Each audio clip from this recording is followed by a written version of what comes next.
કોળું છોલી બી અને પોચો ભાગ કાઢી નાખી 1.5 કિલો જેટલું લઈ 2 કિલો પાણીમાં પકાવવું. પાકે ત્યારે કપડામાં નાખી રસ નીચોવી લેવો.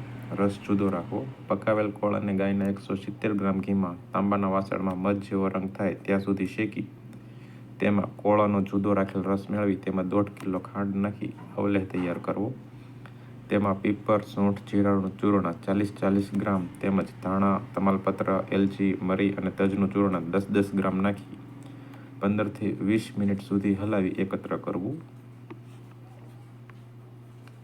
ઠંડુ થાય ત્યારે તેમાં 160 ગ્રામ મધ મેળવવું. એને કોળાનો અવલેહ કહે છે. એ પૌષ્ટિક અને બળદાયક છે. શિયાળામાં એનું સેવન વૃદ્ધો